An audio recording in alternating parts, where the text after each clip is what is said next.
Meet Nicole, a former corporate tech recruiter to solo world traveler and now helping Americans move abroad with clarity and confidence. She lived across Europe, Asia, and South America and brings powerful insight from the road. When I moved to Thailand, I didn't have a job. I had nothing lined up. I did not know anybody. In this episode, we talk fears, identity shifts, and what it really costs mentally and financially to leave the US. Fear, they're like, oh, well, I know, where I grew up. I'm scared. I don't know a different life besides where I'm from, in the States. From work culture to mental health to money myth and solo trouble, Nicole breaks down what holds people back. And at first I said, no, I'm not going to because all my best friends are in Chicago.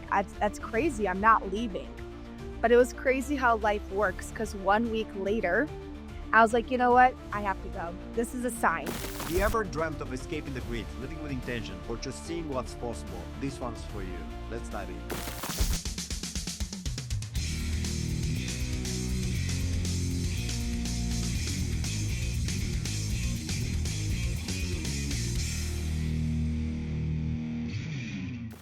Let me tell you a fun fact about our podcast. We're at the beginning process and you can have a tremendous influence over our channel. By just liking and subscribing to our channel, you'll help us increase the quality of the videos that we're creating. Also, you'll stay in the loop with the new videos which are coming every week. Thank you and enjoy the episode. Welcome, Nicole. Thank you so much for taking the time to speak to me today. We are going to have a very interesting conversation today, and also about the United States of America, and it's about people who are traveling and how is the traveling culture in the United States. So yeah, thank you so much for taking the time to talk to me today. Of course, definitely. Thank you. So let's go back from the beginning. You're doing it now. You're helping America move abroad. But how did you start in doing that? What was the starting point for you to begin this process? Yes, in terms of helping Americans move overseas, Yes, correct? that's right. Yeah, definitely. So, it all just really started regarding my personal journey and how I just started to move overseas. Mainly, I was, dating somebody and he was a really great guy, but he wanted to get married and have kids pretty fast when I was 27 years old. And I was like, oh man, I don't know if I'm ready, at that age to get married and have kids. I always wanted, but not in my 20s, more in my 30s, right?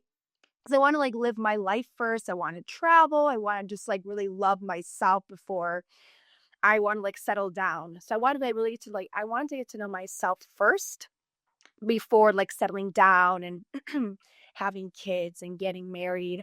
So the biggest thing for me is I needed to really find myself. So it all started when I was in Hawaii. My mother showed me an article, and it was an article that allowed me to go teach English overseas. Backstory, my mother's from Poland, and my mother learned English when she first came to the States. And my mom's like, I wish, I was able to do this in my 20s. I don't have that opportunity because, I'm from Poland. I moved from, Poland to Germany, then to the States. If I were you, I would do it. So my mother influenced me to go overseas. And at first I said, no, I'm not going to because all my best friends are in Chicago. That's crazy. I'm not leaving. But it was crazy how life works because 1 week later, I was like, you know what? I have to go. This is a sign. So then from there on, I got a TEFL certificate. It allows you to teach English to children, adults, and that kind of thing. And I went to Thailand, and the rest is history. Why did you start with Thailand?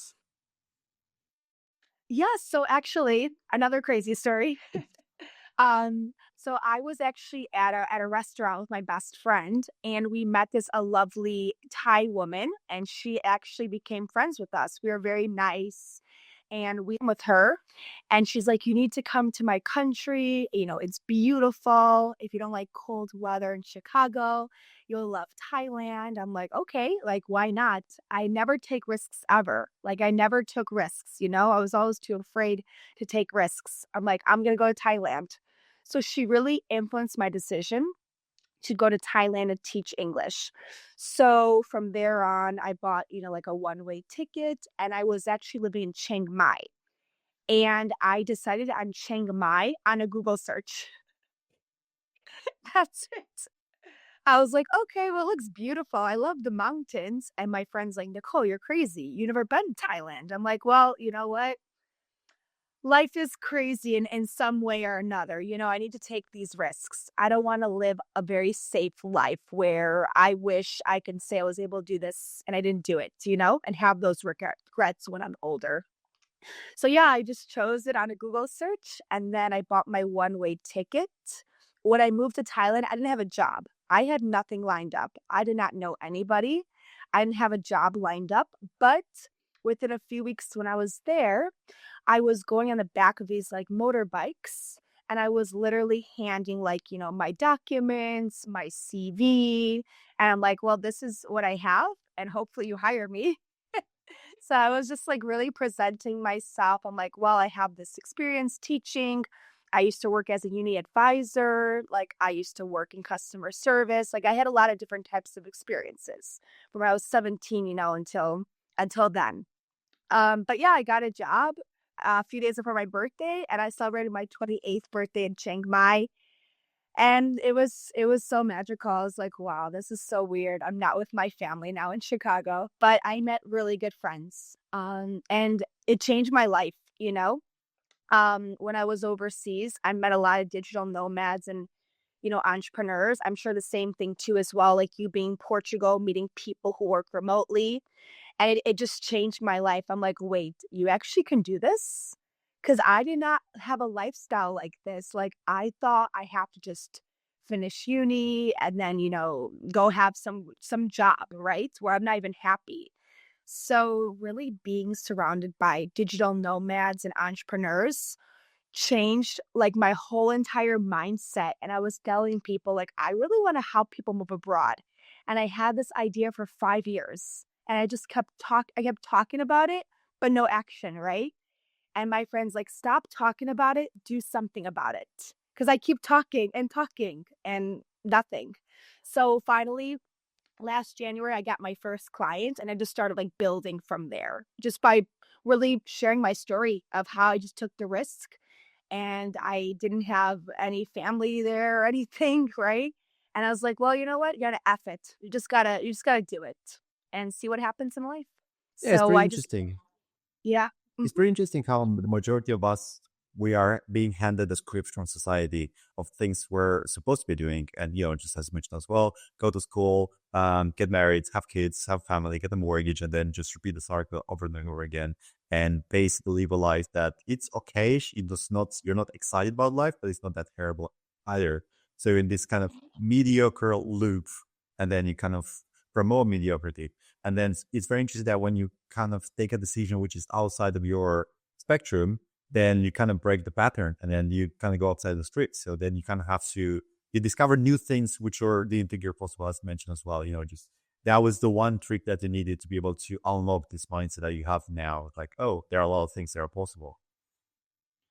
But like something that I'm curious before you go into the thing that you do now, which is teaching American and helping them, why would you go all the way to Thailand? You mentioned that this lady that's inspired you, but if I would plan something, and I think that any reasonable person's like, okay, can I go in a country that I know it's safe? Maybe I know people there. Maybe I speak the language. Maybe Canada or England or maybe Poland or any other countries that you can feel comfortable to speak the language, or you can have some degree of stability as the first step. But you just all the way to Thailand, where you probably didn't know anybody, didn't speak the language, didn't have a job, didn't have any connections. It's all the way crazy. What pushed you to make such a crazy jump after to just play safe to go maybe to Canada for a couple of months? It's closer. You can just drive there from Chicago, or like other countries that are a bit safer.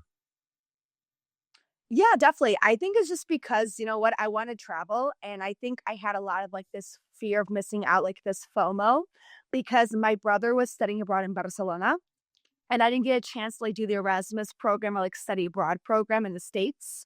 So I just really wanted to like travel finally because I didn't get to travel. I was always working. I didn't have like much time for like holiday, unfortunately, because all I did was just work many jobs. I always worked two jobs, like a full-time job and then like a job on the weekend.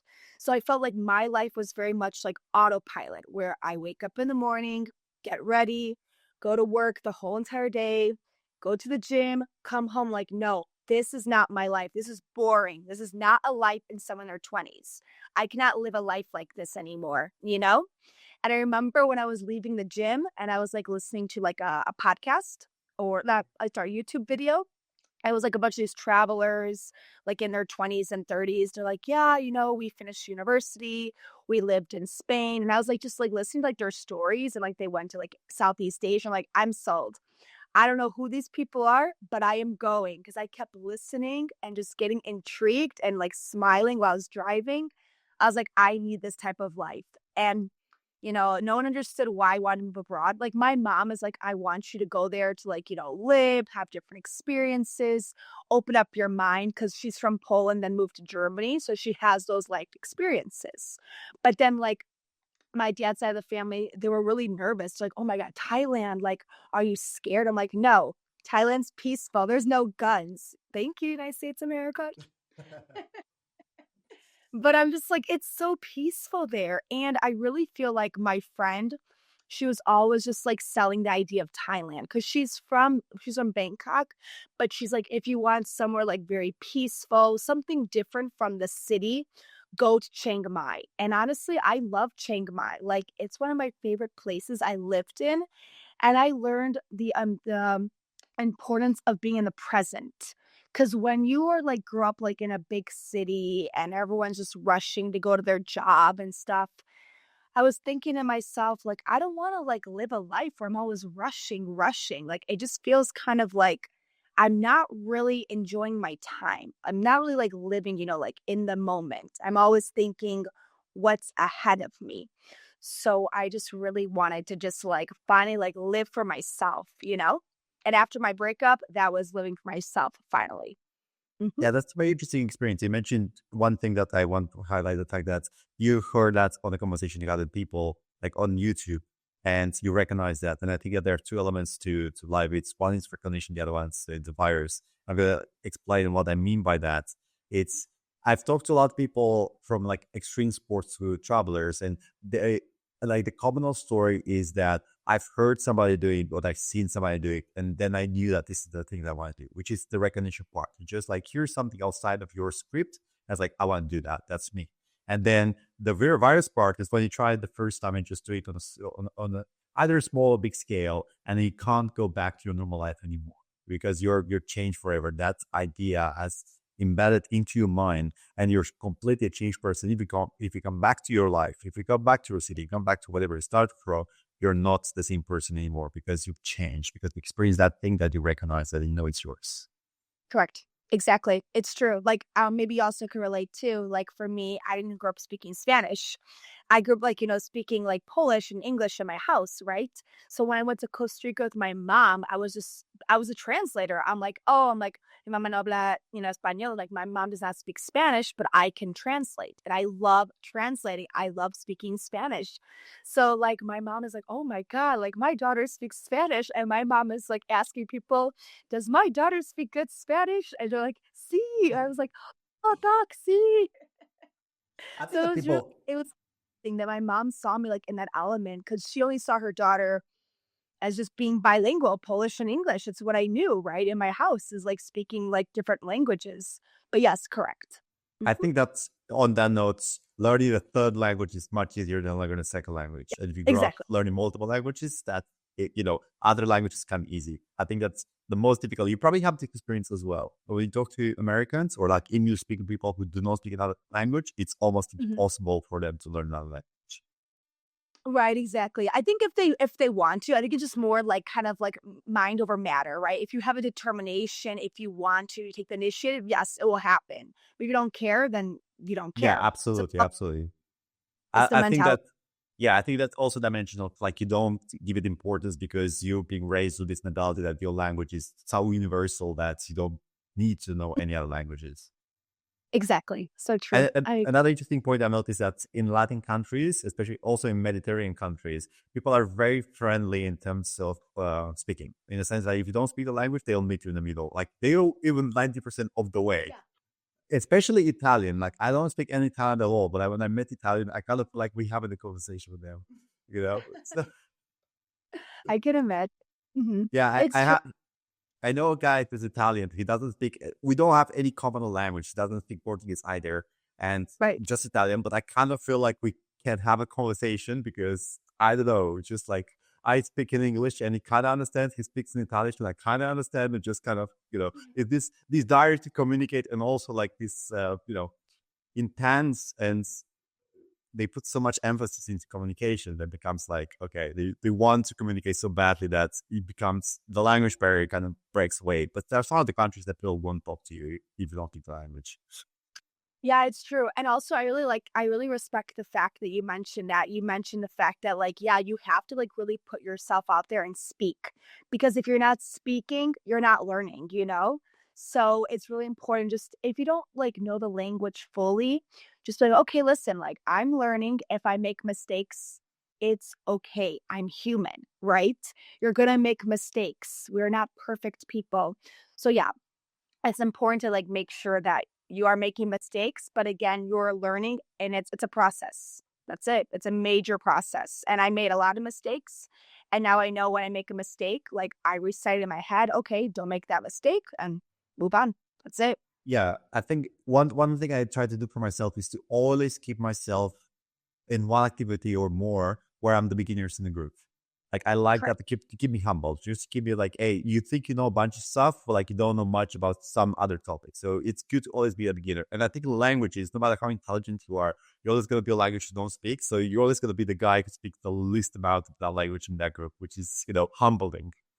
Yeah, it is. It's very humbling. And I think it's just a really good idea again, like to practice and just continue just like writing it down, reciting. So I think it's a good way. And I think if you speak more than one language, so you won't have like dementia in the future because your mind is always thinking another language or just trying to like problem solve. If you're in another country, they don't maybe speak the language you grew up speaking. So how could you solve that problem? How are you able to leave your house and buy groceries? Like, it's a way to, like, really figure out how to be able to, like, live, you know?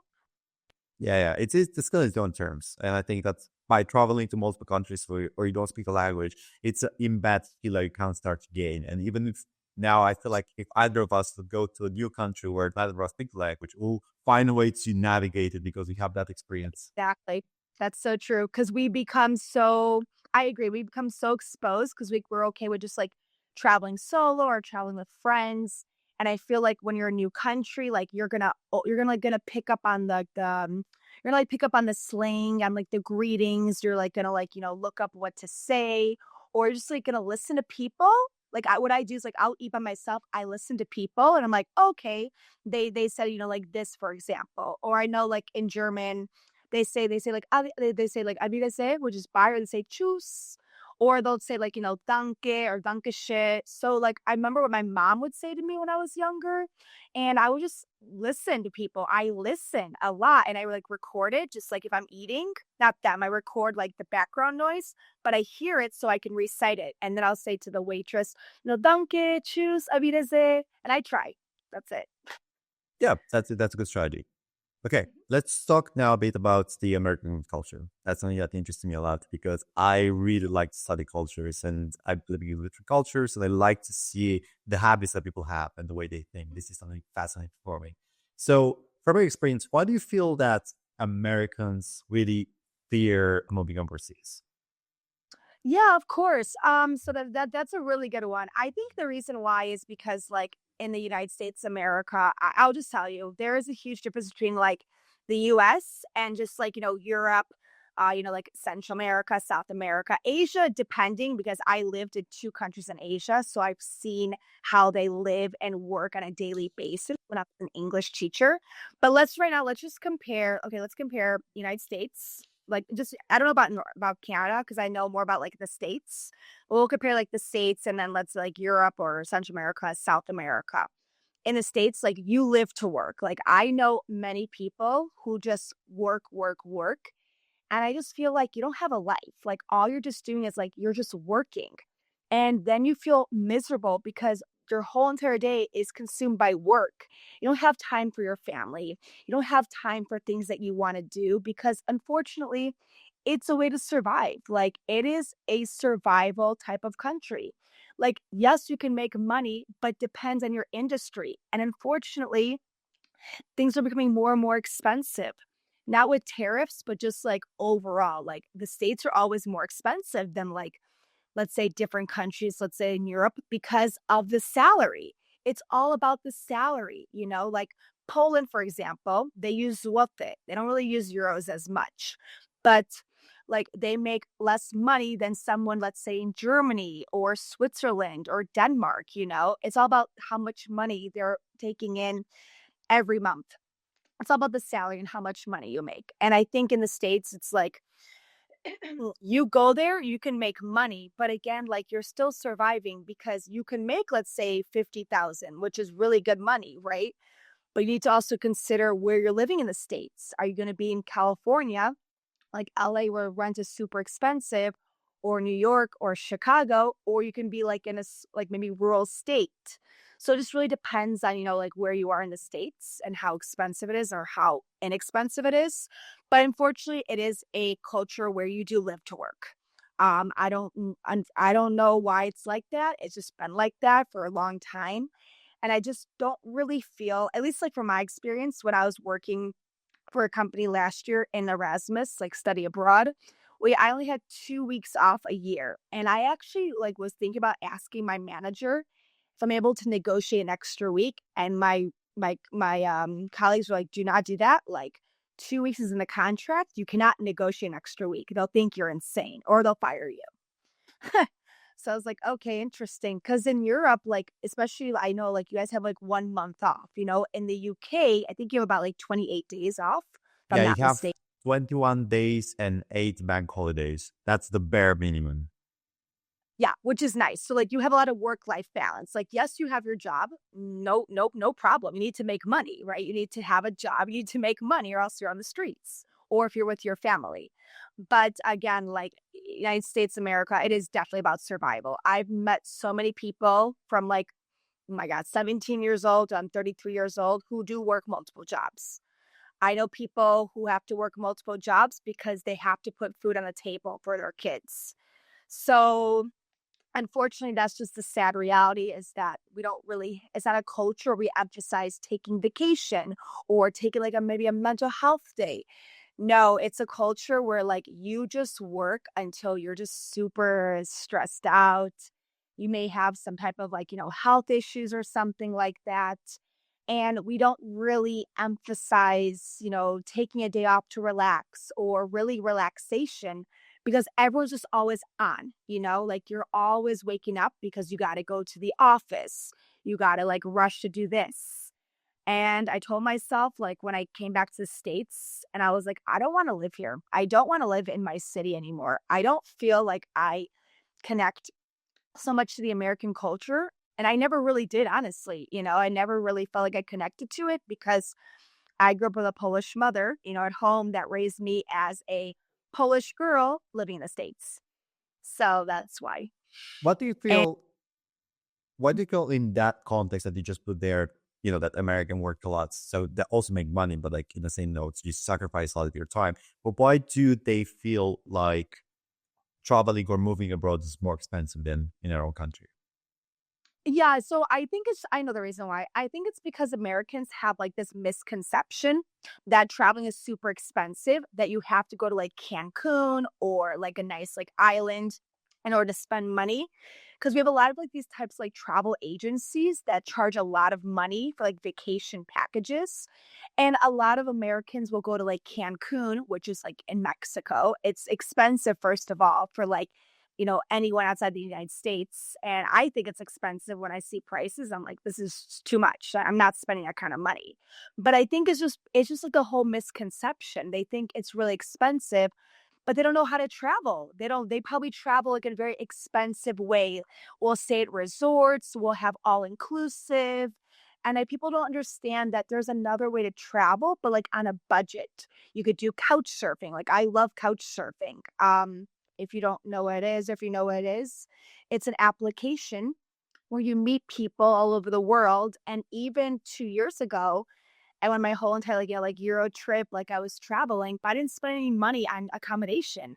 I stayed in people's, like couches, like in their separate bedrooms. I just did it because I wanted to save money and have a different experience. Plus, I didn't have money. I was a student, I only had a few thousand in my account. I was like, well, I want to travel, but I don't have money. So let me figure this out. And I did it 2 years ago. And it was the most incredible experience ever. So I think if people just were just I think people were like educated on how to like travel on a budget and how to be able to travel like in a cheaper way than just going to these all inclusive resorts, spending 3,000 for 1 week or whatever. I don't know how much they spend, but there's a cheaper way to do it. And if there's more education and more awareness and knowledge, then people are like, oh, yeah, I can go do this for a lot more cheaper than spending money at an inclusive resort. So it's just all about education. That's a really interesting point because there are this flashy destination. There are like maybe 10, 15, 20 in total. And people feel like, okay, it's either that or I go somewhere else and there's nothing interesting. And that's not the truth. That I would say that's even the opposite of the truth, at least from my perspective. I would personally run away from all these attractions because I feel like they're overly synthetic and they don't have like this genuine experience. So I, as you as well, I prefer to kind of go to an unknown place and have a local experience. I enjoy that a lot more. Just spending time with locals. But I'm the only tourist or like outsider from a place. That's my favorite place. When there is nobody else there, which is outsider, that's my favorite place to be. And I think that that would give you the most authentic experience in that place. Because, if you go to Paris and then just all you do just speak in English and go to like English speaking places and you don't engage to anybody, it's basically like, why would you not go to Vegas? It's the same thing, right? Exactly. That's right. It's true. You're right. And I just feel like it's not a very authentic experience, like you mentioned. And I kind of feel like, well, I'm not really receiving that. I'm not really receiving a lot like right now. I feel like I'm just going there and I'm like, well, it's just not very authentic and it's not something I enjoy doing. Do you feel like there's the element to showing off as well? In a sense of What you just go there, take a bunch of photos on Eiffel Tower and then on, just like a famous restaurant, they put up something on Instagram and invite like, oh, have a great life or whatever. I think so too. Can I actually give you an example? Yeah, sure. Okay, Yes. so I went to Miami. I worked an event in Miami, like last October, just for a few days. I didn't stay for that long because it's expensive there. I saw the prices. Wow, like one little like mojito was like $25. Like basically less than 25 euros. I was like, this is a lot of money, and it's very small. It's smaller than this glass. So when I went there, I saw like the fakeness immediately. Like I saw when I was just like, walking around, like I saw a lot of like these Maseratis, like these like really expensive cars, guys showing off with money. And I'm like, this is not an authentic place. Like if I were to ever live there, which never in my life I'll ever live there, but if I ever decided to live there, and whatever, and I would be like, this is insane because I'm not there to develop real, authentic, genuine connections. I am there because let's say I want to, work in an industry, make money, go for expensive restaurants, spend time at the beach, but it's not authentic. It's very like a facade. It's like a mirror in a sense, where it's all about status, money, and showing off, and that's not really true to your inner soul at all. It's not. It's not like true like your inner heart, your inner soul. It's all about just like your mind and just whatever, some kind of like lie in a sense. So when I went to Miami, I hated it. I liked it because I was able to speak Spanish, but I was telling people like this place is fake. And I said it immediately to taxi drivers. I'm like, no me gusta. I don't like it here. Like, why don't you like it? I'm like, this is just too fake for me. I went to Buenos Aires. It was such an amazing experience. People there are so real, so full of life, just like Spain too as well. People are just like, they're just genuine, like they're nice people. And you don't have to fake who you are. You don't have to pretend who you are. Just be who you are. And that's it. Yeah, absolutely. I think your experience come from your perception of a place come from experience and the fact that you've been places and then been to Miami is like, oh, this try to replicate the vibes, but it's not the same thing, and then you get it. But if you never had a real experience, like you can't tell the difference, right? Hmm. Exactly. It's true. So I think that's, in order to be able to feel the real thing, you need to go abroad. But let's talk about the traveling experience. Why is it that Americans are afraid? Outside of we talk about the financial part. There's perception that it's more expensive, but like outside of that, what do you feel like it's their biggest fear? I know it is. It's also could be like language barrier too as well. So let's say, for example, they want to go somewhere outside the states and they're so used to like speaking English like on a daily basis. And let's say like they go to a restaurant and someone there does not speak English. They may speak Spanish, Portuguese, French, German. They're like, okay, well, how am I able to communicate right now? Because I speak English and they speak another language.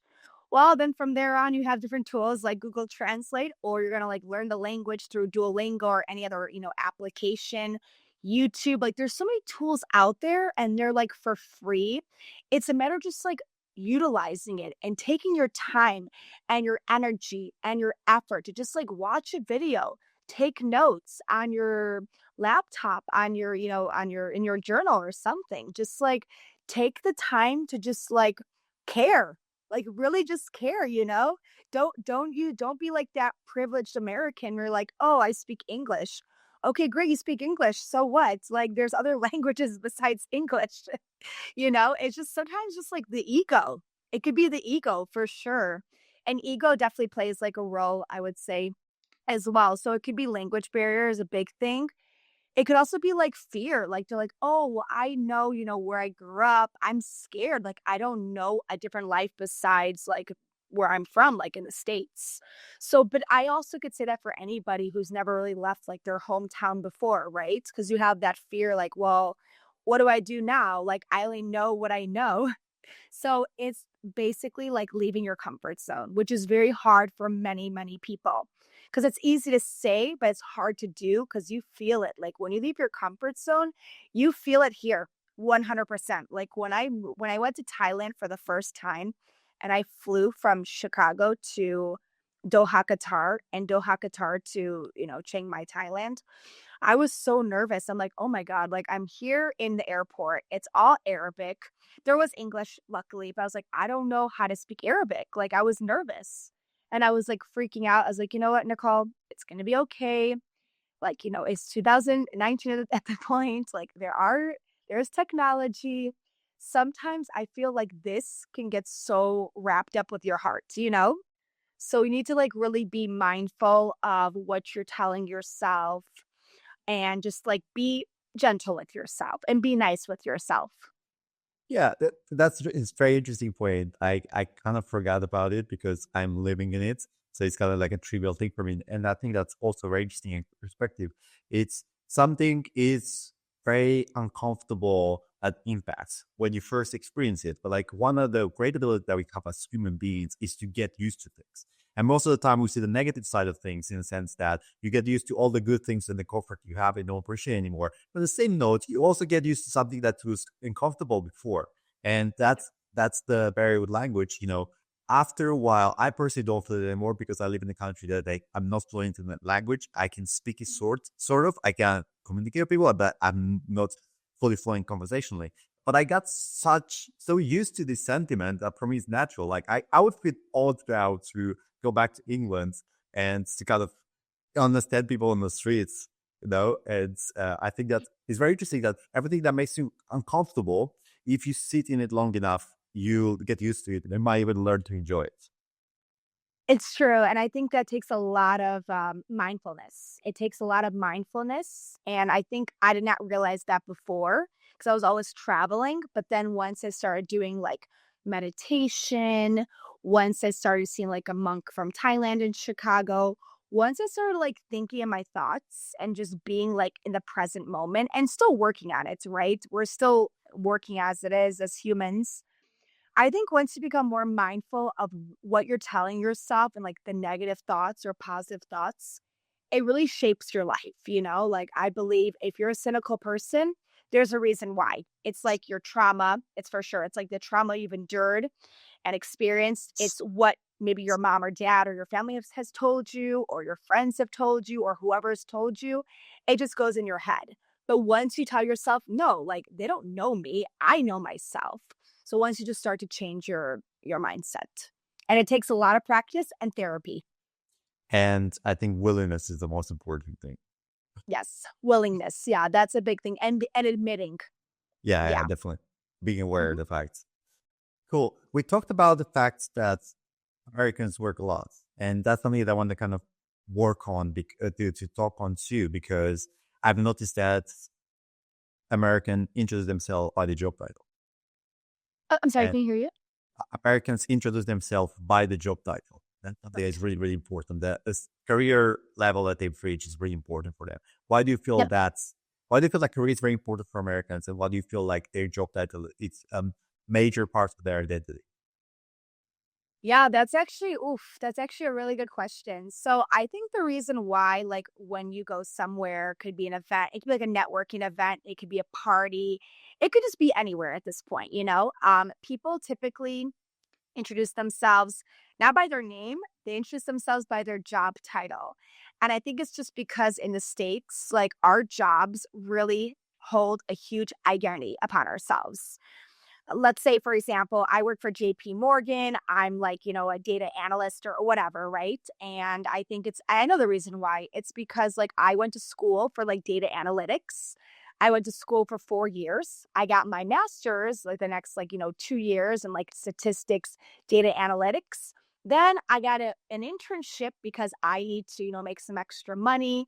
I need to build experience so I can have it on my CV, so I can have a job, so I can make money and I can leave my parents' place and I can, be able to, I can be able to just like really like be on my own. And I think it's just because it's really how we were really programmed. Like at least in the States, like we're programmed again, like for example, like you have elementary school, middle school, high school, university, or whatever you decide to do. Then if you want to go to graduate school, you can, it's up to you. But the most important thing is having a job. Like you need to make money. There is no way around it. So I think it's just because it becomes a big part of our life because we have a lot of influences, such as our parents, our friends, our teachers, counselors, neighbors. I think it's just a really big like macro influence and micro influence. And I know like places like here in Spain or like basically more like the south of like Europe and maybe also some countries in Europe too as well. It's not more that's like not so much about like what they do for work. It's just like more like, their name, like what they like to do. It's just not like more so like what you do for work. It's just kind of like, oh, let's get to know you for who you are. I don't care you're a data analyst. I don't care you're a teacher. Like who are you as a person? Like, what do you like to do for fun? What are you doing? Let's talk about whatever. I think there, unfortunately, in the United States, it's about status. I think 100% it's about what you do, how much money you make, and how you're able to like one up somebody or like level up somebody based on your job title. Because I'll be honest with you. I have like a personal experience. So I came back from Mexico a few years ago. I didn't have a job because I was doing an internship in Mexico and I was already 30. Like, yeah, I was already 30 years old. And I was like, oh my God, like I'm 30. I'm not working a corporate job. Like I was just teaching English in Mexico. And everyone kept asking me at this like event, just like a social meetup in Chicago, what do I do? And I'm like, well, first of all, my name is Nicole. And I said in Spanish, like, I'm like, no, mi nombre es Nicole. And like, I don't speak Spanish. I was like, yeah, that's cool, whatever. And then they asked me like, they're like, oh, what do you do for work? I was like, well, I don't really work. And they're like, are you a trust fund kid? I was like, no, I'm like, I don't work, but I'm going to Spain in a few months to get my graduate degree so I can then find a job in my field. They were all like looking at me like she's insane. But I was like, no, because like I went to Mexico for an internship. I couldn't have a job clearly, right? And they just didn't understand like my lifestyle. They said it's very unconventional. I'm like, yeah, it's very unconventional because I don't want a conventional lifestyle. Like I don't care to have a 9 to 5 corporate job. At 22 years old, it never, never, ever phased me. Like I knew even when I finished university, I'm like, nope, this is not for me. No, I knew it. I was like, this is not for me. I'm very, very picky. I was like, I can't do this. Like my soul will not be there. Like, you know what I mean? So I knew at a younger age, I'm not going to be, defined by my job title because I just don't care. Like didn't care. So unfortunately, it's a lot of like macro influences, micro influences. And unfortunately, that's the reality in the States. It's just really about like your job title, how much money you make, like your promotion. It's all about this at the end of the day. It's about money, honestly. Yeah, it's almost like asking somebody like, how valuable are you in one question, based on their understanding. It's like, hey, from a scale from 1 to 10, how valuable are you? And that's kind of, if you ask somebody that way, it kind of sounds condescending, but that's basically what you're asking. It's like, hey, how much value should I attribute to you? It's true. And then my friend told me that there are women who go on dates and will ask guys, hey, how much money do you make? I will never ask a guy how much money he makes because that's not my business. But some women like want to know, okay, like, can he provide for me? Or are we going to be able to have a certain lifestyle? People want to have like maybe a rich lifestyle, right? It's all about the amount of money. So I just think that country, United States, America, is 100% a business. I always saw it as a business, is like, okay, it's for profit. And again, I'm from there. I grew up there, but I don't see my country the same way as I saw it when I was younger. I just think now it's just becoming more of like, it's very inhumane. I don't think there's as much humanity as there used to be, like when I was a child, right? I think after he became president, even like in 2016, things just went downhill. So Okay. I just don't is the American dream because it's done. There's no American dream anymore. You've also lived in Thailand, right? So I presume that this is a huge contrast into the somebody that we just discussed about people being so much after money, after a job. How did you Yes. how did you find the contrast when you moved from US to a country you've never been before to see something completely opposite from what you grew up with? Can I be honest with you? I want to Yes, be absolutely. 100. Absolutely. Go. Okay, perfecto. Bueno. So let me be honest with you. Okay, so before I moved to Thailand, I was taking like like depressants and stuff because I wasn't like depressed, but I was just taking it because the psychiatrist told me to take this, right? So to be honest with you, when I moved to Thailand, I ran out of the medication and I couldn't call my pharmacist from Thailand, "Oh, can you give me some medication?" No. So I stopped taking it. And at first, I felt like a little bit kind of like woozy and stuff. But then I'm like, you know what? I started like going to meditation. I started like doing like fun things with friends. And I was thinking to myself, I don't need this. Like the psychiatrist tells me I need it. I know in my heart and my soul, I don't need it at all. And then once I just started like really immersing myself in the culture, like meeting Thai people, I was so happy. Like I would leave my apartment, smiling at people saying sawadee like, hello. And I was happy. And honestly, I finally felt happy for the first time in my life, like not feeling like, miserable. I'm like, this is actually how happiness should feel. Like I didn't have a lot of money. I didn't care I have a lot of money in my account, but I was so happy because I knew how it felt to be around people who just genuinely care about, other people, not just about money. It's just nice to have human relationships and people are just nice. It's not like a hidden agenda. It's not like I want money from you. They're just good-hearted people, and I love Buddhism culture, so Okay, so it's a huge contrast between what you saw and what you grew up in and correct. the new culture that you arrived in. Mhm. So, and probably that's one that was that's the reason that you kind of fell in love with traveling, because you saw something else that you never had. It's like, I want that, and I don't want to go back in the culture that I grew up in. No, I think I know the reason why. It's actually all due to my mother. So basically, my mother took me, and my brother to travel when we were like babies. Like I got my first passport when I was 1 to Poland. So I was born to travel. I think my destiny and like I'm born to travel. Not as much anymore because I traveled a lot for 5 years. I want to kind of, take it easy now. But because my mother exposed me to travel as a baby, and then when I was like growing up, I just knew about like other places, Poland specifically, because I would always go to Poland because my family's in there. I mean, my family is there. So I grew up having this different type of exposure because I was always going to other countries, with my mother and my brother.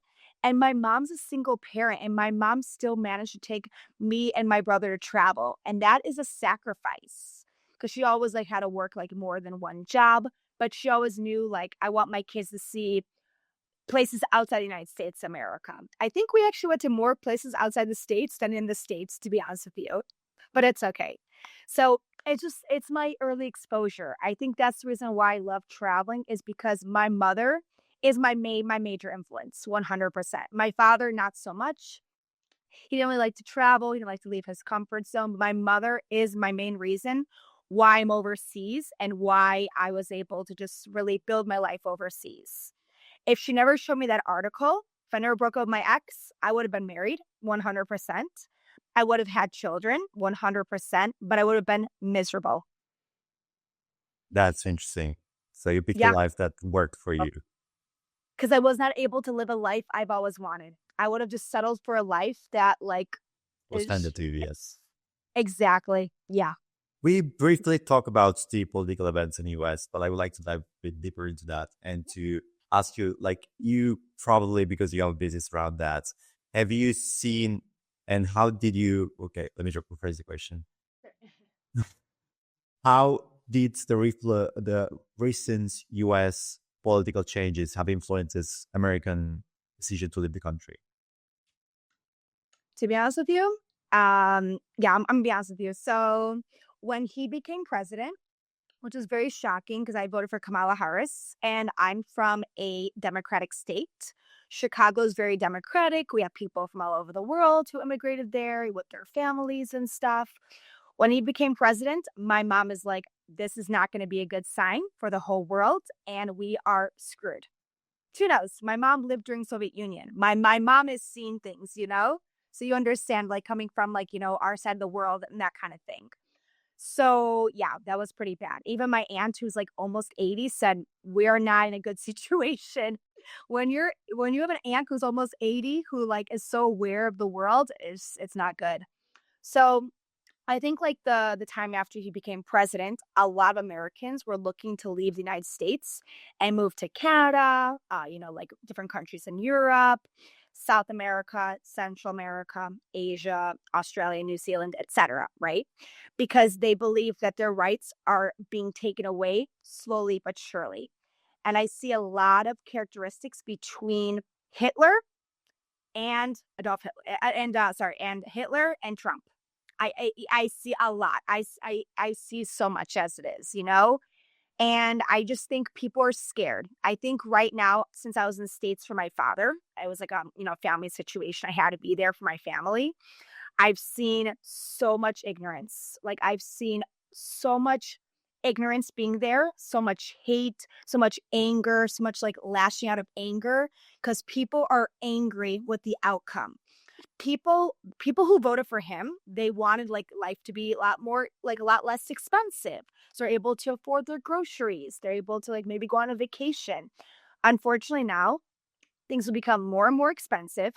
People won't be able to take their vacations at all. They'll be more tired, more exhausted, more angry, more overwhelmed, and more stressed. Because unfortunately, with the tariffs, he's going to make things more and more expensive. And I realized how expensive things have gotten since 2022 to to now. It's gotten more and more expensive. I see all the prices when I'm like going out somewhere. Like I don't buy the things, but I'll like walk around to a restaurant. I'm like, oh, look at the menu. Oh, it's super expensive. Unfortunately, yeah, people are scared for their lives because they feel like their rights are being taken away and they're very upset with the outcome. And people that voted for him, well, they didn't think twice. So right now it's getting pretty bad. And it's also a huge embarrassment. It's very embarrassing to be in the United States and be like, this happened. But again, it's out of my control. So how do you see that happening when you say Americans, you're talking about immigrants, descendants, or people who have been in the country for many generations, or like which specific demographic, or just everybody? I think right now, like, I mean, I was reading an article, I don't know if it's true, but the article is targeting people who have, like, the green card. They have, like, a green card or, like, they have some type of, like, residency, and they've been living in the States for some years. Yesterday, I think it was yesterday, they tried, like, banning, like, a bunch of, like, countries for being able to enter the United States, like, from Cuba, Venezuela, Congo, like, other, countries too as well. So it's getting pretty bad because it just seems like he's trying to eliminate people from other countries to move to the States. And that right there is showing the ignorance because why not? Let's say they want to move to the States, they want to have better opportunities to make more money. Well, it seems that Trump wants to make America great again, but it's not that. It's make America hate again. It's a lot of hatred, it's a lot of ignorance. There's not humanity. I don't see a lot like any humanity or love or compassion. I just see everything like the opposite way. Does that make sense? Yeah, makes some sense. But And what? also, Sorry, go oh, on. sorry. And also, like, I've realized too, he wants to make America great again. He wants to make everything American. But tell me, what is American? Because, for example, I have a mother from Poland, a father from the States, a grandmother from Lithuania, great grandparents from Russia. It's just I don't understand. Like majority of my family is from outside the United States, but they came for the American dream years ago. So it's like he wants to make America, like great again and make it American, but also United States America is not about like full on Americans. It's full on immigration. It's people who move to the States. So I just think this guy is out of his mind. Plus, his wife is not from the States. He's married to someone not from the States. It's a lot of like, being very hypocritical. And Elon Musk is from South Africa. So they're not really thinking. Maybe if they like think and reflect, no, they just think whatever. I don't know, some shallow egotistical ways, a lot of ego. It's 100% ego. I see a lot of ego. You see it too, right? Yeah. Yeah. Let's talk a bit about the trends of Americans living in the country. That specifically, because I think that's the one that influences your business as well, right? So how do you see that changing for people that are living in America or they're born in America and they decide to leave the country? Yeah. I think I know there's a lot of reasons. They want to be able to feel safe because unfortunately we have a problem with gun safety in the US. They want to feel safe. They also want to like live in a country that's like walkable, like Spain, Portugal, like even Poland, for example. Like places like in the Netherlands too, Germany, like just the places that are walkable. They can bike, as opposed to just driving. They want to feel a lot more healthier just by walking, biking, that kind of thing, having more steps, more kilometers, right? And on top of it, I would also talk about food. I don't know if you know about the food, but unfortunately, the food in the United States is processed. I look at the chemicals, it's very bad. Like when I was in Lisboa, I looked at just like your bag of chips. There's like 5 ingredients just for a bag of like Lay's chips. In the States, there's 20 ingredients. So I was very shocked when I went back to the States and I saw the same exact bag of chips, but with more ingredients. So it seems to me that Europe really cares about like their citizens. They want to make sure they're healthier. But in the States, it's about this. At the end of the day, it's about money. It's based on money over the sake of human beings. Yeah, I had exact that experience that you mentioned because I don't eat sugar nor sweets at all. And when I lived in the US, it was actually pretty impossible to survive because I couldn't drink anything. Like the only thing that didn't have sugar is the sugar-free Red Bull, and even that came across sweet to me. And I was shocked to see that Coca-Cola in the US is like 40% sugar, and that was in Europe is like maybe up to 20. I don't drink it, but I presume that was that way. But is completely just outrageously. The difference was outrageous between what you have in Europe. And I went to that probably that term is common to you, but like I went to a restaurant and I asked for some French toast and they put powdered sugar on top of it. And I was like, what's that? And like, it's powdered sugar. I was like, yeah, I can't have it. Okay. And I was shocked personally when I went to all the restaurants and see that everything it had sugar on top of sugar on top of sugar. Everything is sweet. And like I couldn't eat at restaurants. That was the first thing that I experienced there. Like I went to a Chinese shop and they had like honey, what was it? Honey prawns. Like how can people eat that stuff? But like I've talked to people from there, like after a while you get used to it. But like I got to the point at which I can only cook for myself. I really like the Whole Foods market.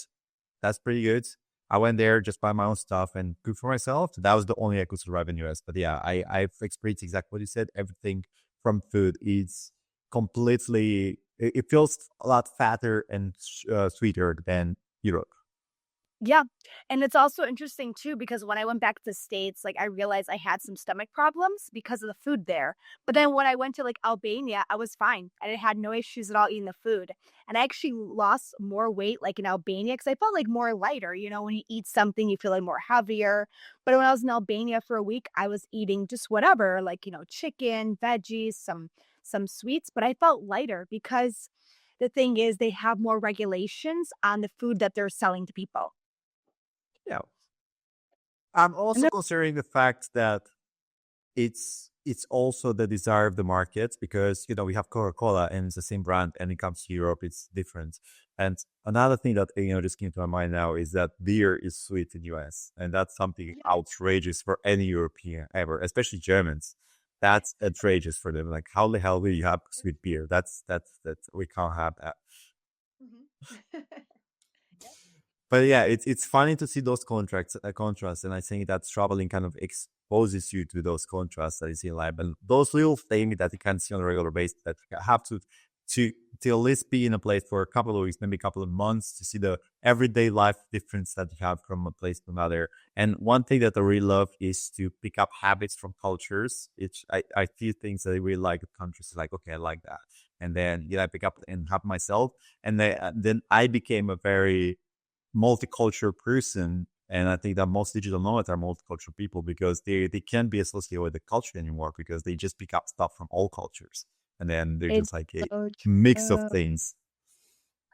That's actually very true. You're right. I was not a digital nomad because I was like living there and like working there as a teacher. But I did meet a lot of digital nomads when I was in Thailand, mostly in Thailand, to be honest with you, and like in Colombia, but majority in Thailand because I was living there, right? But I did notice that like they were like, oh yeah, after Thailand, I'm gonna go to like Peru and Colombia and Argentina. I was like, wow, that's super cool. Like you're going from one side of the world to another side of the world. They're like, yeah, I'm gonna go, no big deal. And at first I'm like, that's crazy because you are traveling so far. But I mean, it's what they're used to. They work remotely, they want to travel, like let them do it. And honestly, like now at this point, like I'm open to it. It's not a problem. But when I first moved abroad, I'm like, that's insane. Like you're traveling from here, here, here. But again, I didn't have exposure. I didn't know. So honestly, it was me being like kind of judgmental in a way, but now I'm not like that because now I understand how the lifestyle is because I met people like that. So that's why. And Yeah. I did a little, but now it's too much. I've discovered trend between digital nomads, and one other thing I noticed that our digital nomads are a lot less judgmental in terms of behavior traits. Because if you travel to a lot of different cultures, you're gonna see a lot of different people behaving completely different, and that's gonna become okay. I've seen that before. I've seen people act weirdly, and in Spain, in Portugal, in South Part, people are very loud, and that's at some point you get accustomed to it, especially like they're in Italy as well. People speak very loudly, and at some point you get used to all those like different kinds of behaviors, and nothing kind of surprising anymore. Like, yeah, sure, some dude do their own thing, so like I don't care. And I think that's one trait that I've noticed, that people are aware of the fact that there are groups of people acting differently than their own, and that's okay. It's so true. You're right. Totally. Yeah, I definitely think so too as well. And I just think it's because like when you're different countries, you pick up on like their habits, you know? Like for example, I always do this. This means like see, like yes. Because in Mexico, like I learned people always do this when they're eating. And I was like, oh, I want to try this too as well. So I always do this when I'm eating. And I'll say like instead of saying see, I'm just like see. And they know. Well, Mexicans know. People in Latin America know, but Spaniards are like, what is this? Or I always go like this. No. Yeah, I go like this. See? And no. That And is when really interesting. South yeah, I actually did this a lot when I was in South Korea. This means like no. This means like we don't have it. So I always learned like when I was in South Korea, if they didn't have anything, they'd be like this or like this, you know? I'm like, okay, that means X, so that means no. But at first, when I was living there during COVID, I actually moved to South Korea during COVID, which is wild. Yeah, I didn't want to stay in the States. I was like, I'm not staying there because I wanted to go overseas because I was not able to finish my teaching experience in Thailand. So I moved to South Korea and I did a 2-week quarantine in South Korea. And after my 2-week quarantine, I then went to a restaurant and I was like really hungry. I used Google Translate because I didn't speak Korean. It was very difficult language to learn, but I tried. And then they kept saying like this to me. I'm like, okay, I guess that means no, it's not open, no food, or I can't enter because I'm a foreigner. But yeah, that was a lot of racism for sure in South Korea for me. Yeah. That's like a challenge. Yeah, Speaking but of it is. Yeah. speaking of cultural difference, I would like to talk to approach a subject which is very personal to me, and I think it's personal to you, which is the different approach of mental health in different countries. And we're talking about comparison between Eastern Europe, especially Poland. Like I grew up in Romania, so I have similar experience, and United States or the West. Like I grew up part in Romania, part in England, so I have understanding of both cultures.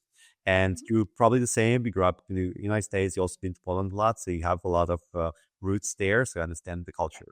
Let's talk about the mental health. Why do you feel like in Poland or in Eastern Europe, the mental health is so stigmatized? And I think that in the United States, I could, speculate the fact that it's overly done in the sense that if you don't feel super great, as you mentioned as well, you're already on antidepressant.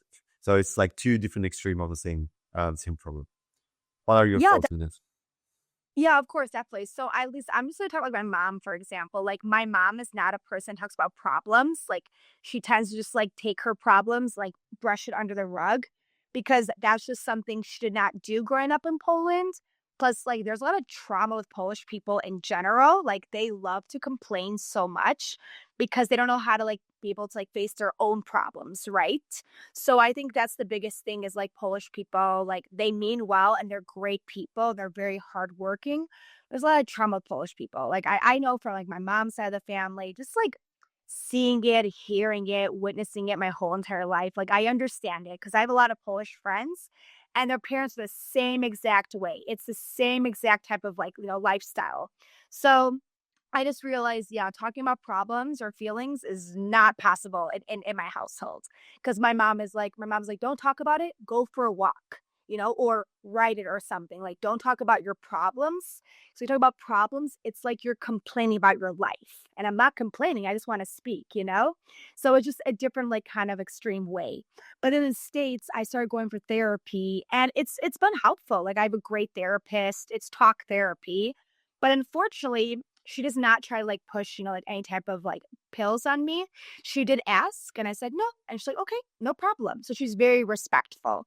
But unfortunately, when I was at my university, I did have like I had a counselor and I did have like what is it? I had like a psychologist. Yeah, a psychologist too as well. And they were just trying to like push pills on me. They're like, oh, you seem a little bit anxious because it's your first year at university. You don't know people. You have some anxiety. You need to take some type of like medication. And I'm like, okay, I didn't know any better. I was 20. My God, I was 20 years old. And at that point, my brain was still developing. I'm like, okay, well, they say so. I have to take it. I don't want to say no because then I'm like, oh, I'm being a bad person.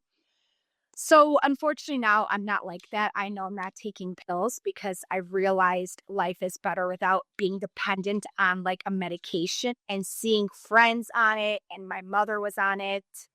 I've just seen it from firsthand exposure. It really fucks up, like the chemicals in your brain. Without you taking it, you don't know how to be able to really exist because you're so dependent on taking that pill. So, I was gonna say, yeah, I grew up in a culture where talking about problems is not really freely discussed. And it's something that, like, you talk about problems, people think like you're insane. So that's why I prefer to like talk about my best friends or like, my aunt who's my dad's, my dad's sister, that kind of thing. But problems with my mom is not really possible because she's just like, why are you complaining? You have such a good life. I came to the States for you. The same story. Like I left, Poland during Soviet Union. And I moved to Germany and I moved to Germany to the States. So it's just kind of like her and like her story and like trauma dumping upon her kids. So I just don't say much at all. And I just journal and talk about it with a therapist and my best friend. So I have a really good support network. And yeah. basically. That's a really interesting point. I think that's, the idea of not complaining in the context of your parents and other generations. I know from my experience that all the build-up generation had it much difficult than the one before. So my parents grew up in communism. Their parents were basically in World War II, right? So whatever experience either of them had, the other generation had much worse. So there's no talking about it, right? It's like, well, I have these problems. I can't speak. I don't have anywhere to kind of get information, and the government is pressing us. But yeah, my parents were in the war, right? So I can't really complain to anybody because they had much worse. So I think that they suppress in parts. However, my theory, and I've noticed culture, is that I can't really suppress anything forever. Everything is going to come out one way or the other. So I've noticed in Romania specifically, it's one of it's in top 5 most alcoholic countries in the world. Oh, wow. Okay, I It's see. so people find ways to kind of, you don't have access to medication, which is something really good thing. I mean, it's not culturally promoted, but people drink like crazy. And when I say alcoholism, people think that you just get drunk on the weekends. Like, no, alcoholism in Romania, especially in the countryside, is like being drunk all the time. And I'm saying all the time, like you wake up, the first thing you get before you do anything, you just drink a bunch of, homemade liquor, right? So this is the norm for a lot of people. So that's what a coping mechanism like seen culturally, in the sense that you can't suppress it forever. And then there is a lot of domestic abuse because people are unhappy. And unfortunately, in my generation, was something that was so normal that is not stigmatized at all. And I remember some funny thing is, like dark humorish. When 50 Shades of Grey came along, was a big hit in the West, but nobody cared in Romania because that was beyond normal, And Exactly. I so understand what you're there's nothing shocking in the culture to kind of have this sexual aggression, and didn't make any waves. So I think I've seen that people engaging like very bad substance behaviors, and they have terrible relationships, but they don't talk about the underlying part, which is I'm really unhappy relationship. We're just blaming on some stuff. They just kind of like, oh, I'm upset that you didn't do the dishes, or the food wasn't great, or it just you cut some stuff at work that didn't work out. So people kind of avoid a lot of stuff, and it just like I feel like they just take the problems that they have and they just projecting somewhere else. And that's kind of, going back to the political theory, which I have, the controversial thing is just going to come some way or the other. And talking, I think that for women, it's a bit better in the sense that they're a bit of encouraged to talk, but like men generally don't talk at all. Like my dad does not talk at all about this stuff. And the men in his generation do not talk. Like they don't have the stamina. They wouldn't even know how to begin talking about their own personal feeling because it's the norm to suppress them. So I think that's pretty sad. I think it's pretty sad, and people have a stigma towards therapy in the sense that they would go to therapy if they acknowledge that there's something seriously wrong with them. It's the same thing with the doctor, right? Like if I don't have the severe pain, I wouldn't go to the doctor. Even if that my leg hurts, I broke my leg, I'll go to the doctor. And I always told people like, you should just go for a routine checkup just for the doctor to tell you that you don't have to be here. Like go away. Yeah, it's very true. My mom's the same way. My mom's like, do not go to the doctor unless it's severe. But if not, then you just do home remedy, or, you just take it easy or something like that. My mom's like, do not go to the doctor. And she's the same way, like in terms like your parents. And also, I realized something too. I was dating this Polish guy for like many years. From Poland, by the way, from the south of Poland. And he never talked about his problems. He had a lot of trauma with his father, but never ever talked about it. And finally, I got him to break down and cry. But he like never talked about it. He just kept everything just, in him. And I knew he was hurt. I knew he was very broken. I knew he was broken, but never talked about it because he don't talk about his friends. He was just like, oh, talk about like hockey or football or whatever. But like, I finally got him to break up. It's like I finally got him to open up, and it was really bad, the infidelity and like all that kind of stuff. And so I was able to just get him to like finally open up and talk about it. Cause again, he doesn't want to talk about his problems. My brother's the same way. He doesn't like to talk about his problems, likes to keep everything here. And one of these days, it's going to be a volcano. You're going to have to just erupt. So why not talk about it now, get it out of your system so you're able to heal? Like for me, my biggest thing is feel to heal. Like I want to be able to really feel everything, talk about it, get out of my system. And I'm like, okay, I feel better. This is not my mind or my heart, and I'm moving on. Yeah, absolutely. And to that point, I feel like there has to be a balance. And the fact that I grew up between, and you also grew up between the two cultures, I feel like there has to be a balance to know too. I feel like one is in one extreme and the other one's in the opposite extreme. I feel Yeah. like you obviously should talk about your feelings, obviously should share stuff, but I don't feel in the same note, like you should give power to every single feeling that you have in your day, right? Right. So I think Exactly. that the opposite, that's the opposite extreme, right? It's just like, um, you're slightly upset about something and you go in therapy for 6 months to talk about, somebody cut you off in traffic, right? There are things that you should let go, like things that are not that relevant, and you're making a big deal out of them. So I feel like that there is a balance somewhere in the middle. Like you shouldn't let things bottle up, but that doesn't mean that every thought or feeling that comes your way, should derail you for a purpose. Correct. I agree. So I think that's, it's great for us that we see both extremes and we kind of have the ability to make up our own mind and see like, okay, there are things that we should avoid, but I don't run to the opposite extreme, because I feel like we live in a culture of overcorrection, in the sense that we treat defect with decapitation, in the sense that something doesn't work out, we just jumped in opposite direction. And we True. see that very much interestingly in US political debates, right? Like it's one extreme and then the other takes off, and then the other takes off, and the other takes off. And I feel like somewhere, if any reasonable person would agree that the truth is somewhere in the middle, is not in any extremes. But I feel like our natural proclivity is to, when you make a mistake, just to do the exact opposite of that thing, as opposed to just fixing that one mistake that you make and just do the exact same thing by a 1% improvement. We're just, okay, I'm going to do the opposite thing. And because it's not going to get you anywhere.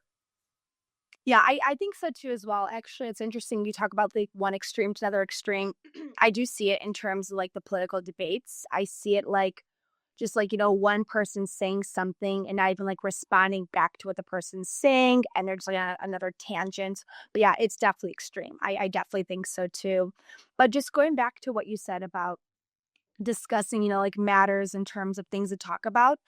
I would just like probably talk more about like whether it's like a breakup or something going on in a relationship or with a family member who's very sick, like things that need to be talked about because you feel them really heavy, like really heavy emotions such as sadness, worry, anxiety. But if I'm driving and someone cuts me off, I don't care. It's like, okay, that's on them, not me. But like things like that are going on in your life, like things that are out of your control, you got to talk about it for sure. Absolutely. And I think that one thing that I think about myself, it's something major doesn't bother me, and that means I have a bigger problem.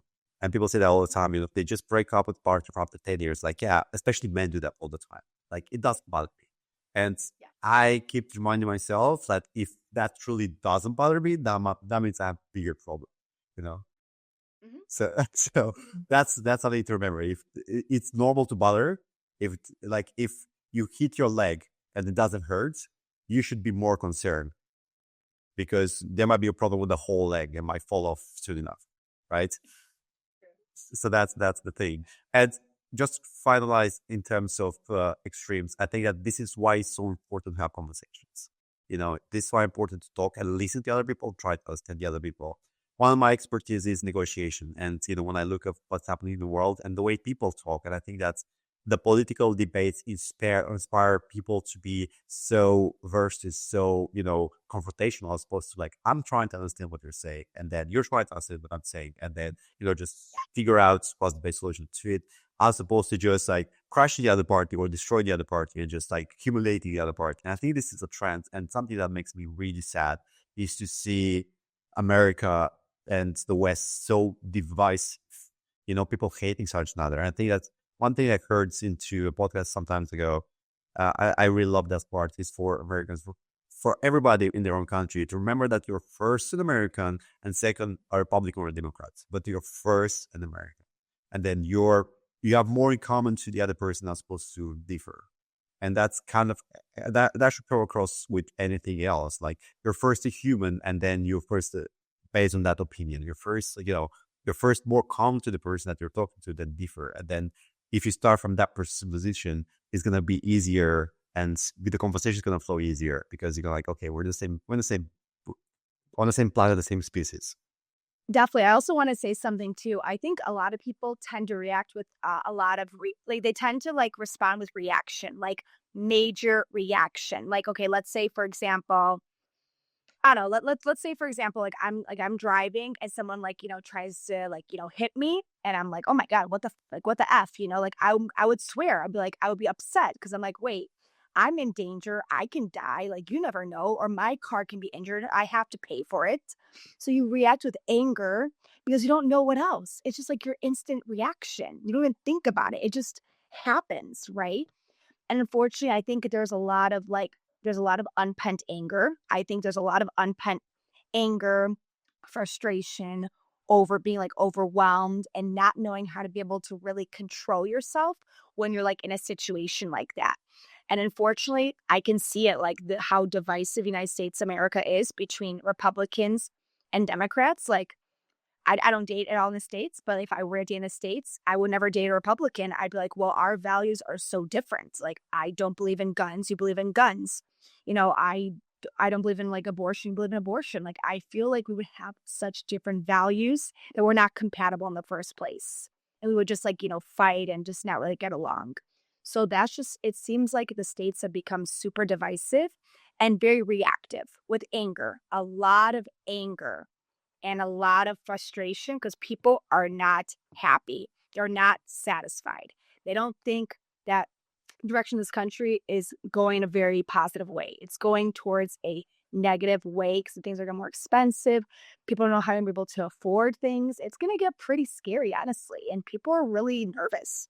I've seen it, like I've seen on posts, I've talked to friends, people are nervous. My friend's like, I want to have kids. How can I afford to have children? And she's making like 20 an hour. It's like 40,000. You can't even live with that kind of money. Even like I made 45,000 last year. That's not even enough money to live. I have to live at home with my family. Like, and it's 3,000 a month. Like it's okay. Like in other countries, but in the States, that's poverty. I had to have another job in order to make more money.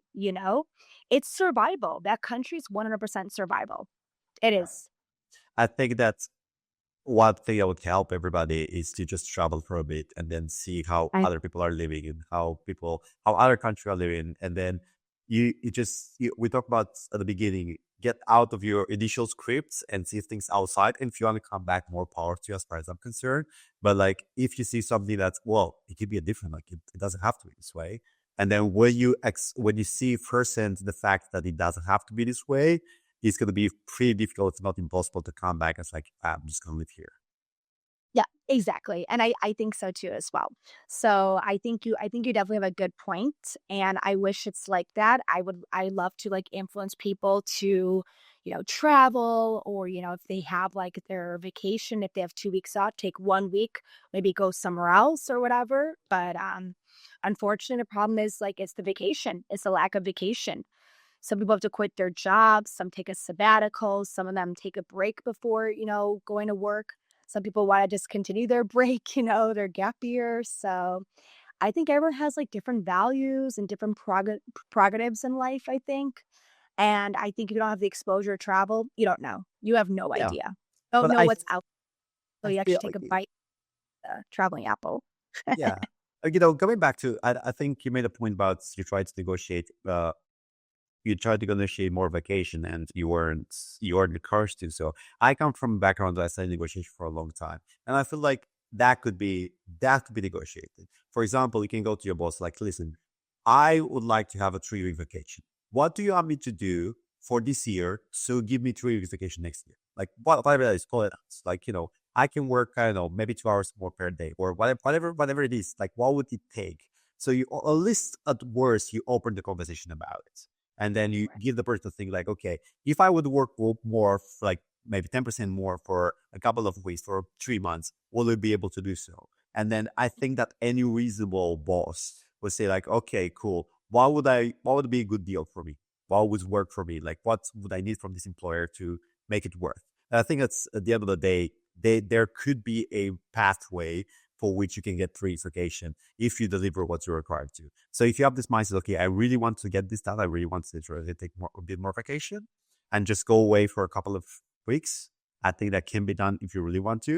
So you can negotiate that deal. And also, like, I highly encourage people to read 4 Hour Work Week. Yes, when I was in Thailand. Yep. Okay, so at the end, it's a book written in 2004, like over I think maybe more than that. Anyway, so over 20 years ago. But the technique about negotiating your remote work, I think they're really, really good. So what it says in the book as a summary is like, go to your boss and again, like, I want that. What would I need to do? And then just negotiate 1 week off, just 1 week for remote work. And then make sure that you over deliver on any metric during that week. If you had to work more hours, you go for it. Just over deliver and then come back, negotiate 2 weeks, come back, negotiate 3 weeks. Make sure that you get that done. And any reasonable person, any reasonable employers, they look for results. And then if they get the results time, I don't know, 2, they're going to be more than happy to let you do whatever as long as they get the quota. Oh, wow. Okay, I understand what you're saying. Oh, wow. Yeah, that's actually very true too as well. The 4-hour work week is fantastic because like it really teaches you the fundamental like importance of like remote work and how to be able to have like these strategies and stuff like that. I didn't actually read it. I knew about it when I lived in Chiang Mai because a lot of these digital nomads and entrepreneurs kept mentioning 4-hour work week, 4-hour work week by Tim Ferriss. I'm like, okay, I keep hearing about it. What is it about? So I need to actually read it, understand it, and then talk about it. Yeah, it's a really good, at least beginner's guidebook for remote work and how to approach that process. And yeah, I think it's great for at least if before you travel, you can read that book, just get the influence in the sense of explore what's this about, what's this digital nomad lifestyle about, and then you can decide if whether it's for you or not. I feel like it's very difficult to make that decision before you try this. So I think that, going back to your experience, I had similar experience, but like the first time you do it, that defines your life. You can hate it, come back, it's like, I'm no, never do that again, or you can fall in love with it. Exactly. Actually, isn't the 4-hour work week also focused on if you have like your own online company, like your own like online business, or not quite?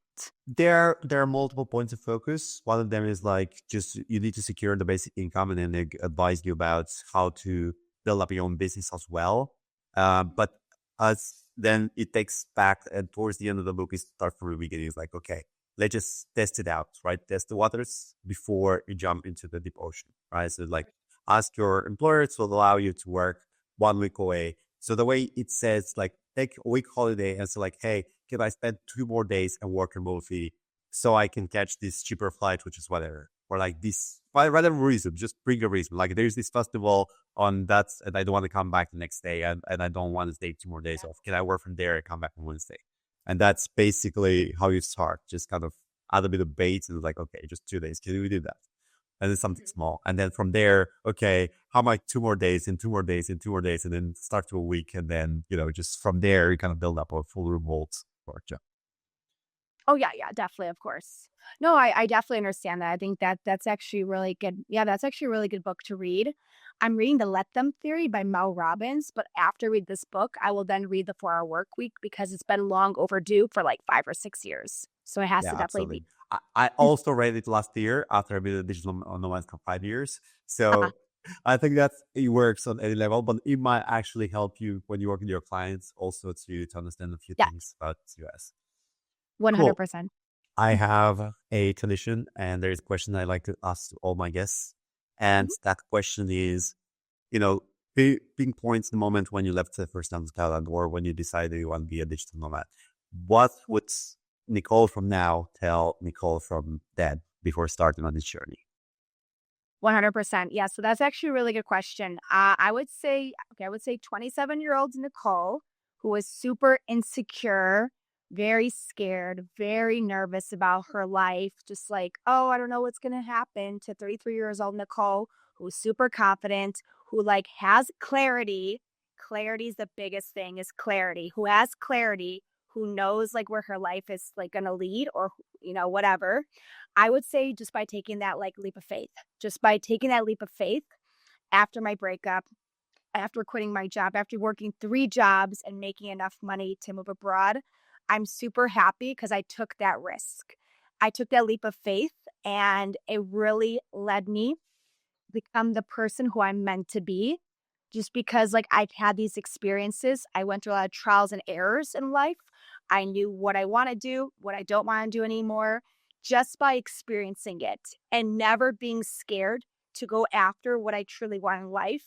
Because I really believe whatever you want on the whatever you want is on the other side of fear, you know? And I don't believe in fear anymore. Fear to me is imaginary. Fear to me is not real because it's all up in here in your head.